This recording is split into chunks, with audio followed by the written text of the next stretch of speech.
TV KPM.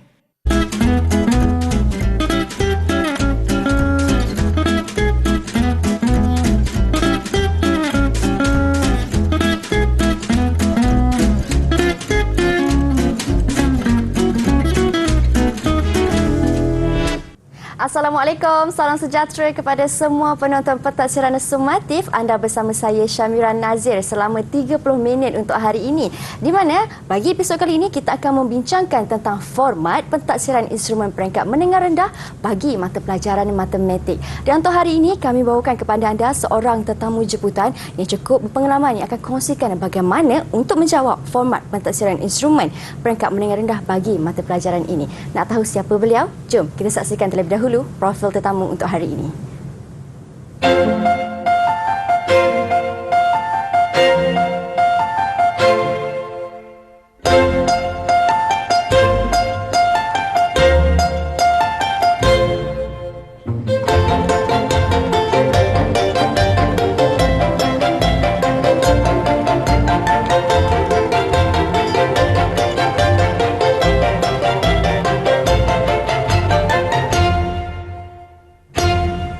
Baik, itu sedikit latar belakang bagi tetamu jemputan untuk hari ini. Tetapi sebelum kita teruskan sesi perbincangan, suka untuk Mira perkenalkan jurubahasa isyarat yang bersama dengan kami di studio, iaitu Cikgu Saiful Amri dari Sekolah Menengah Khas Vokasional Shah Alam Selangor. Apa khabar Cikgu Saiful? Sihat Cikgu? Terima kasih Cikgu kerana bersama dengan kami untuk hari ini. Baiklah semua, dan untuk kali ini, inilah tetamu yang bersama dengan kami di studio, iaitu Tuan Romzi Anwar yang merupakan Ketua Penolong Pengarah Unit Matematik Lembaga Peperiksaan Wilayah Persekutuan Kuala Lumpur. Apa khabar Tuan? Baik Mira. Sihat? Alhamdulillah.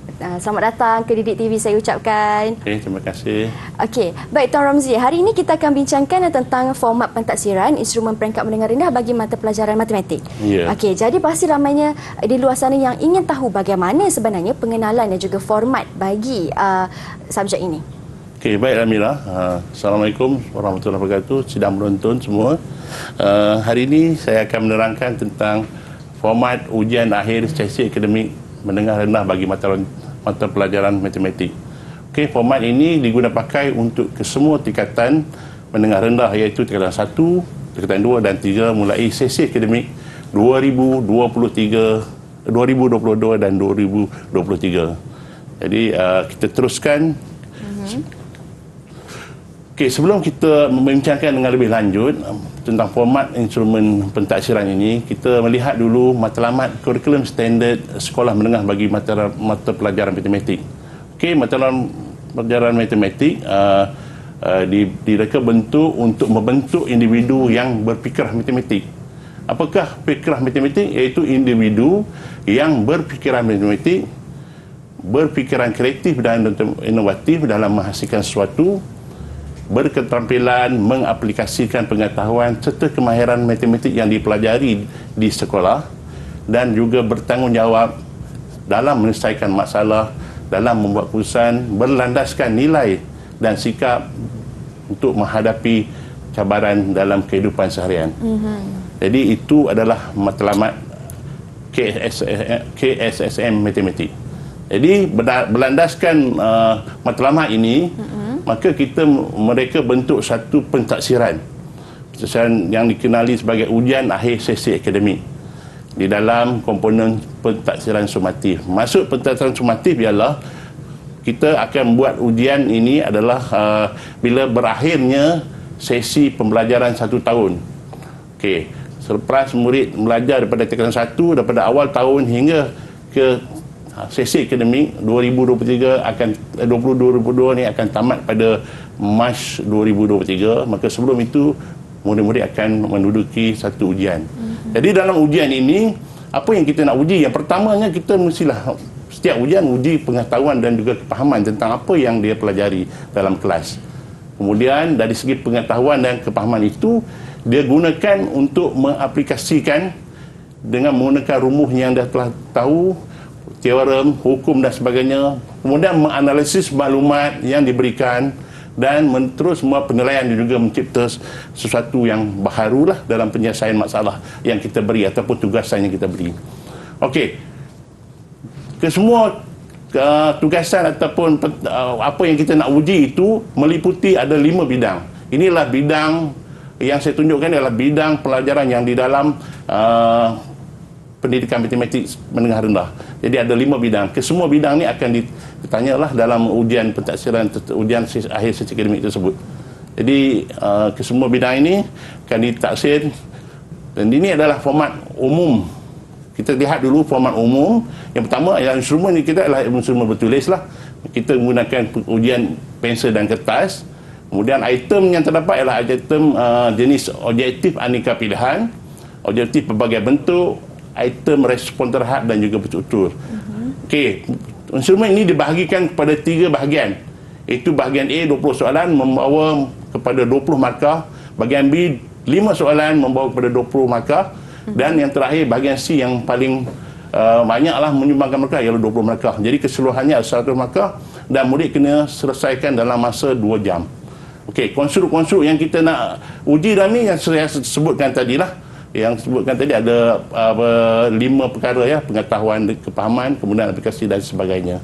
Okey, kaedah pengkesukaran ni akan dilakukan oleh guru-guru di sekolah menggunakan kaedah dichotomous untuk bahagian A dan bahagian B, dan juga analytical untuk bahagian C, di mana murid perlu menunjukkan jalan kerja penyelesaian, perlu mendapat jawapan akhir.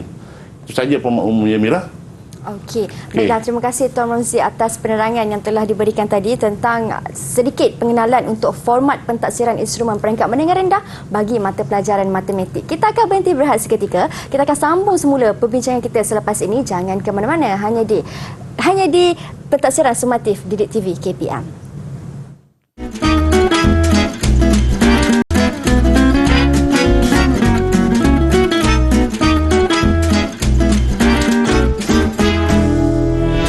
Baik, hari ini di dalam pentaksiran sumatif kita membincangkan cara untuk menjawab bagi format pentaksiran instrumen peringkat menengah rendah untuk mata pelajaran matematik. Kita sudah mengetahui bagaimana pengenalannya dan juga formatnya, dan di segmen ini Tuan Romzi akan kongsikan pula bagaimana cara untuk menjawab bahagian A dan bahagian B. Silakan Tuan Romzi. Okay, baiklah Mira, kita teruskan kepada format secara terperinci. Tadi saya menerangkan secara umum lah. Okey. Tadi saya dah beritahu bahawa instrumen ini dibahagi kepada 3 bahagian. Okey, kita lihat dulu bahagian A. Bahagian A ini jenis item ialah objektif aneka pilihan. Maksud aneka pilihan ialah satu soalan itu akan diberi 4 pilihan jawapan. Okey, murid kena memilih jawapan yang paling tepat dan jawab daripada kertas soalan. Jadi bilangan soalan ada 20 soalan. Markah juga 20 markah dan boleh menggunakan kalkulator. Jadi di sini ya, murid perlu baca tugasan dengan betul, dengan faham, dan terus beri jawapan pada kertas soalan. Okey, peruntukan masa dicadangkan untuk bahagian ini lebih kurang 30 minit. Kalau lebih tu maksud dia telah mengambil masa bahagian-bahagian yang lain. Jadi murid kena kawal sendiri masa bagaimana untuk menyelesaikan satu-satu soalan. Okey, anggaran masa 30 minit. Okey. Untuk bahagian B pula adalah item jenis objektif pelbagai bentuk. Objektif pelbagai bentuk ni berbeza sedikit objektif aneka pilihan. Aneka pilihan kita beri pilihan jawapan 4 dan pilih 1. Tapi kalau objektif pelbagai bentuk, kita sediakan contohnya macam kita sediakan 4 pilihan jawapan dan kita sediakan 2 ruang kosong, kena pilih 2 jawapan dan masukkan dalam ruang kosong. Ada juga jenis perlu sesuaikan ataupun betul salah ataupun tulis benar atau palsu. Okey, ada 5 soalan, setiap soalan membawa 4 markah dan keseluruhan markah ialah 20 markah pada bahagian ini, dan juga boleh menggunakan kalkulator yang tidak boleh diprogram, dan juga alat-alat geometri yang kita benarkan masuk dalam ujian ini. Okey. Masa yang kita cadangkan untuk bahagian ini Mila, lebih kurang 30 minit juga untuk selesaikan. Jika murid boleh kawal sendirilah, jika dia lebih pada 30 minit maka dia telah mengambil bahagian yang lain. Jadi kita kena kawal sendiri. Okey, untuk bahagian A dan bahagian B ini tidak perlu menunjukkan jalan kerja sebab setiap jawapan akhir itu diberi markah. Ya, kita akan rehat terus pada contoh bahagian soalan bahagian A. Okey, ini adalah satu contoh objektif aneka pilihan. Okey, soalan ini merajah menunjukkan sebuah roda Kinci air. Okey, titik P ditandakan pada roda tersebut. Ya, nyatakan lokus bagi titik P. Okey, di sini dia akan tengok, lihat dia tak ada pengiraan. Dia boleh tengok titik P di sini. Dia tahu ini roda air akan berpusing. Maka apakah lokus ini? Jadi jawapan dia adalah apa? Bulatan. Dia akan tanda je bulatan terus. Itu objektif aneka pilihan. Kita lihat ke yang seterusnya. Okey. Objektif aneka pilihan yang kedua ialah yang memerlukan sedikit jalan kerja ataupun penggunaan rumus. Okey. Tapi tidak perlu tunjukkan jalan kerja. Dia baca soalan, apa yang dikehendaki oleh soalan dan juga tugasan yang perlukan, pilihlah jawapan A, B, C dan D. Diingatkan soalan itu, jawapan itu ada yang menghampiri jawapan-jawapan yang betul. Tapi kena pilih jawapan yang paling tepat lah. Ya, Mira? Okey. Seterusnya kita lihat contoh bahagian B. Ini contoh bahagian B. Contohnya ada 4 rajah 10 menunjukkan 4 kad bernombor lah. Ada 4, 1, 2, 3, 4. Dia perlu tulis nombor tu dalam petak yang disediakan. Jadi macam contoh dia saya dah tulis lah. Apa itu negatif, nak susunan menaik. Dia nak susunan yang menaik. Nombor yang dalam susunan menaik. Jadi, kalau susunan menaik itu dia kena ikutlah. Nombor dah bagi petak kosong, kita tuliskan jawapan. Jadi ada 2 pilihan jawapan. Setiap satu yang betul, kita bagi 1 markah. Tidak perlu tunjukkan jalan kerja lah untuk bahagian ini. Okey, contohnya macam ni. Tadi saya dah tandakan tu dah. Sepatutnya sesuaikan. Ini adalah sesuaikan salah satu bentuk objektif bahagian bentuk. Okey, kesalahan di sini, Mira, dia perlu satu jawapan untuk satu soalan. Tapi kalau ada murid buat macam ni, macam mana? Ini saya rasa tak dapat markah, Tuan Romzi. Mana dia pakai, dia hentam saja, dia taruh. Kalau ikut ada jawapan yang betul bagi pasangannya, tapi jawapan itu berpelbagai, banyak jawapan diberi kan. Jadi cikgu tak akan beri markah lah. Pada di sini jawab, sebab kita hanya nak satu soalan, satu jawapan kepada satu soalan saja. Jadi kita tak akan beri markah lah. Jadi murid-murid jangan buat macam ni ya. Di kelas dalam ujian nanti ya. Hilang markah nanti hilang markah. Okey, Tuan Romzi, tadi Tuan Romzi dah terangkan masa yang dicadangkan untuk menjawab bahagian A dan juga bahagian B, di mana kedua-duanya peruntukan 30 minit dan juga 30 minit kan. 30 dan kalau soalan pula, tadi Tuan Romzi menerangkan untuk menjawab soalan tidak perlu ada jalan pengiraan, hanya terus jawab. Tapi untuk jenis soalan yang akan disoal, adakah dalam jenis pengetahuan sahaja ataupun macam mana? Okey, sebenarnya instrumen ini direka untuk kita buat adalah jenis pengetahuan dan juga kemahiran. Untuk bahagian A, bahagian B, kebanyakan soalan adalah pengetahuan sahaja. Sebenarnya maksudnya murid tahu dan faham saja apa yang dia belajar, kemahiran-kemahiran itu, dan terus jawab daripada bahagian A, bahagian B. Tidak perlu kemahiran yang lebih tinggi, sebab untuk kemahiran yang lebih tinggi kita akan tanya di bahagian seterusnya, bahagian C. Nanti kita akan terangkan. Okey. Soalan yang sukar sikit, soalan kebat lah. Ada soalan kebat ya? Kemahiran berfikir aras tinggi. Itu di bahagian C. Kita akan bincangkan nanti. Tapi di segmen ini kita dah selesai bincangkan untuk bahagian A dan juga bahagian B. Ingat murid-murid, walaupun ada jawapan ekstra di situ, tetapi jika markahnya diperuntukkan 2, maka jawab 2 sahaja. Seperti mana yang Tuan Romzi dah terangkan tadi dengan contoh soalan yang diberikan. Kita akan berhenti berehat seketika. Kita akan kembali semula selepas ini hanya di Pentaksiran Sumatif Didik TV KPM. Okey.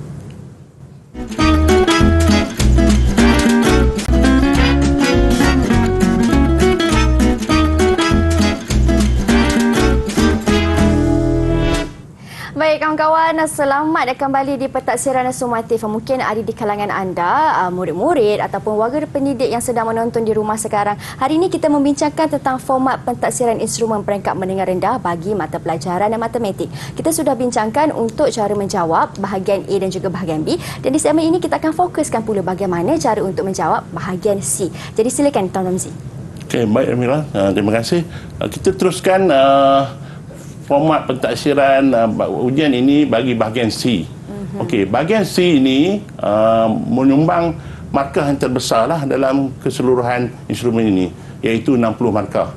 Jadi pastilah 60 markah tu banyak. Jadi murid boleh mendapat markah di sini, kalau boleh dia mengumpul sebanyak-banyak markah untuk mendapat grade yang lebih baiklah. Okey, dalam bahagian ini kita mengemukakan item subjektif. Dalam item subjektif ni ada respon terhad yang mana dia perlu terus jawapan, maksudnya kita bagi 1 atau 2 markah. Kemudian ada soalan yang berstruktur.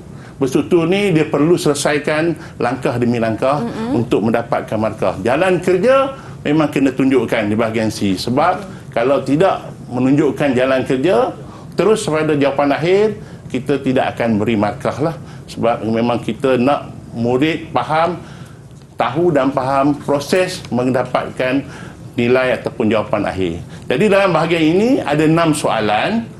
Setiap soalan membawa 10 markah. Jadi keseluruhannya 60 markah. Okey, penggunaan kalkulator memang penting dalam bahagian ini. Juga alat-alat geometri di mana ada soalan-soalan yang melibatkan pembinaan, contohnya gambar rajah, lukisan dan sebagainya, graf dan sebagainya. Okey, kita lihat contoh bahagian C. Ada item respon terhad dan item berstruktur. Jadi contohnya macam ni, diberi satu rajah menunjukkan beberapa nombor pecahan. Okey, kemudian soalan ditanya nyatakan pecahan terkecil dan pecahan terbesar. Kalau lihat di sini macam tak perlu buat pengiraan, tapi dia perlu buat pengiraan sebab dia pengangkanya atasnya sama 1, tapi pembawahnya ataupun penyebutnya bawahnya tak sama, ada nilai 8, 7 dan sebagainya. Jadi untuk dia cari nilai kecil dengan besar, dia kena kira lah sikit. Dia kena kira sedikit, mungkin guna kalkulator ataupun contengan. Dia kena tulis situ apakah nilai terkecil, apakah pecahan terkecil dan pecahan terbesar. Jadi tuliskan jawapan di situ dan kita bagi setiap satu tu bagi 1 markah lah, ada 2 markah. Okey, ini respon terhad, dia tidak berkait. Tengok soalan kedua tidak berkait dengan soalan pertama tadi, tapi masih tajuk yang sama lah, mungkin pecahan dan juga nombor perpuluhan. Ya, di sini dia letakkan satu garis nombor, letak nilai P dan Q, cari nilai P dan Q lah. Dia kena buat penolakan mudah setiap titik garis nombor tu untuk dapat nilai P dan Q. Di sini kita juga bagikan 2 markah, di sini 1 markah setiap satu jawapan. Okey, kalau kita lihat di sini, ini kita kata soalan yang melibatkan binaan. Sebab tu murid mestilah ada alat geometri untuk duduk ujian ini. Bawa selain pada kalkulator yang dibawa, ada alat-alat geometri seperti pembaris, jangka lukis, kemudian jangka sudut, protektor dan sebagainya lah. Mesti ada. Contohnya soalan ni rajah 15, di ruang jawapan ada ruang jawapan, kita akan beri sebuah poligon bersisi 6 yang tidak lengkap. Kita bagi 1 atau 2, biasanya 2 lah Amirah, untuk sisi. Kemudian kita nak murid lukiskan poligon tersebut.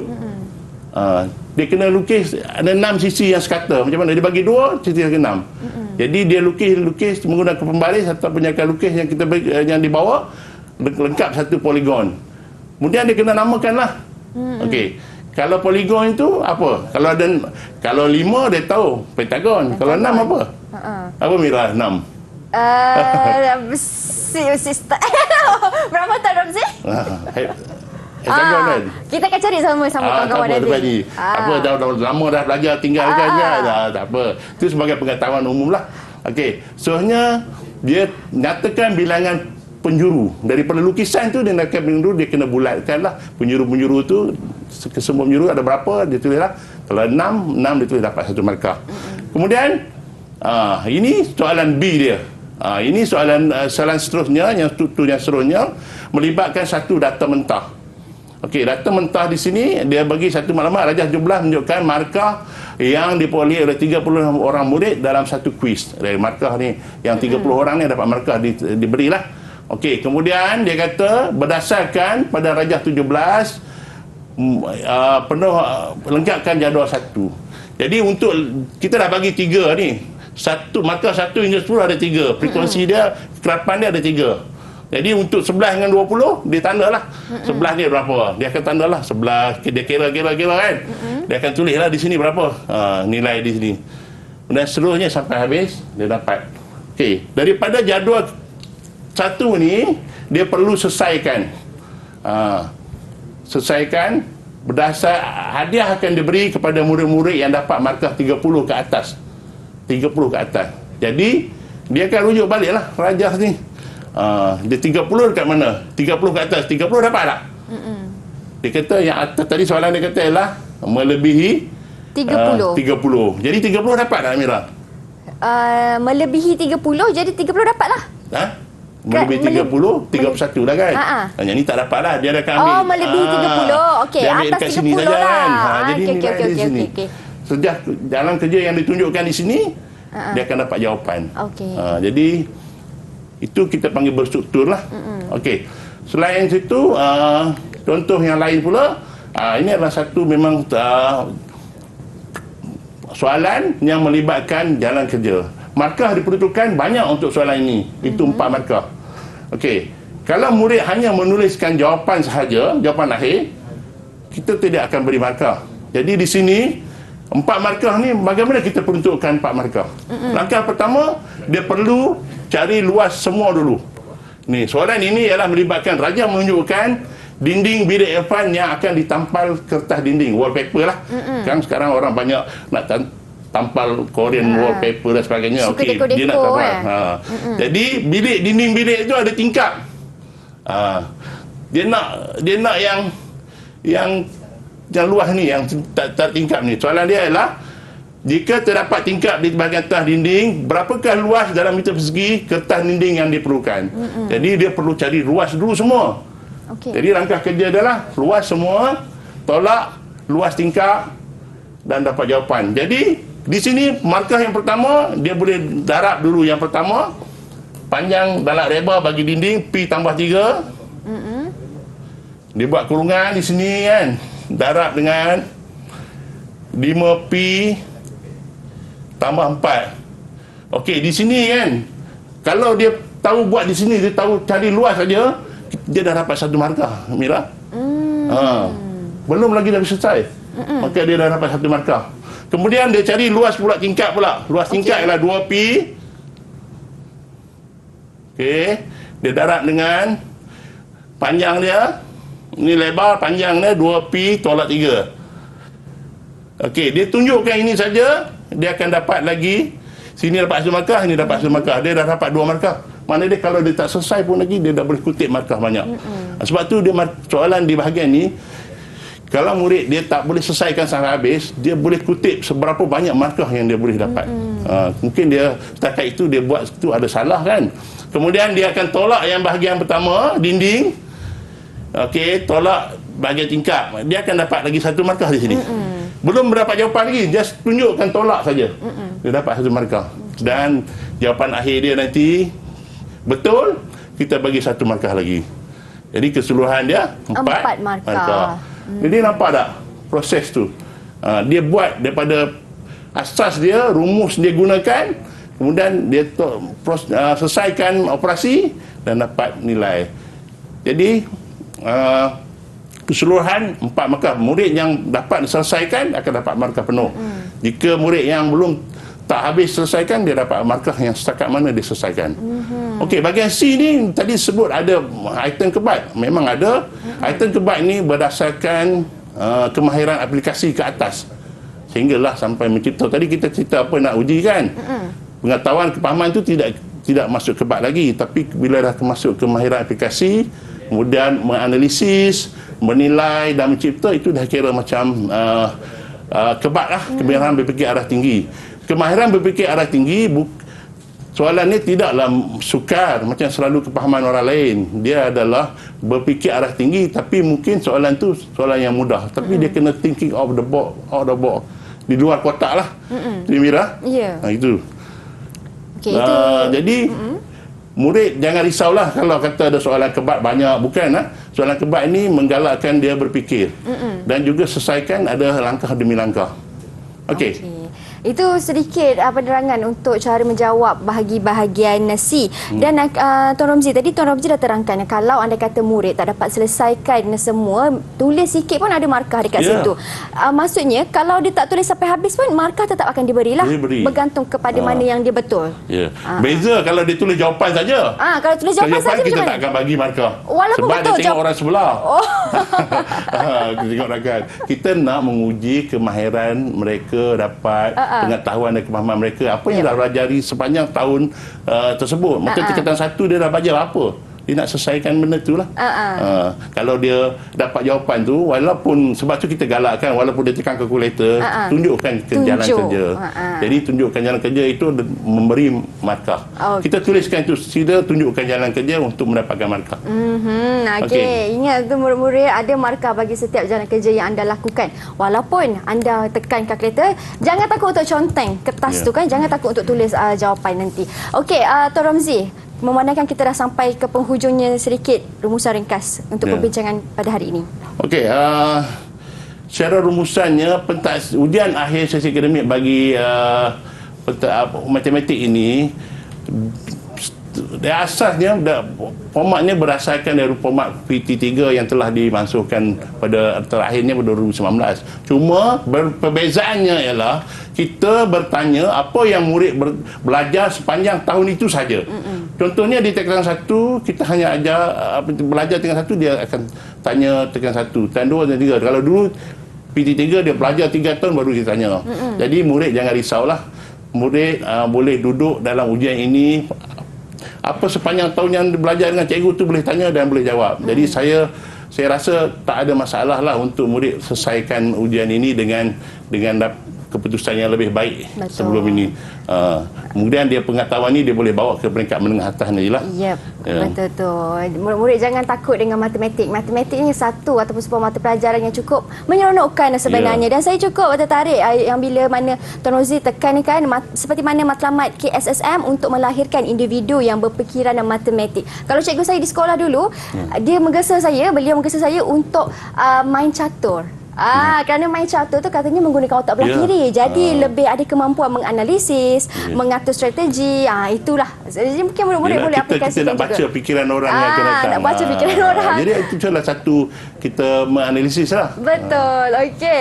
Kita dah selesai perbincangan kita untuk format pentaksiran instrumen peringkat menengah rendah bagi mata pelajaran matematik. Kita tutup program kita pada hari ini. Kita jumpa lagi di episod akan datang. Diharapkan perbincangan ini memberikan manfaat kepada semua dan pencerahan. Saya Syamira Nazir. Assalamualaikum dan salam sejahtera. Terima kasih.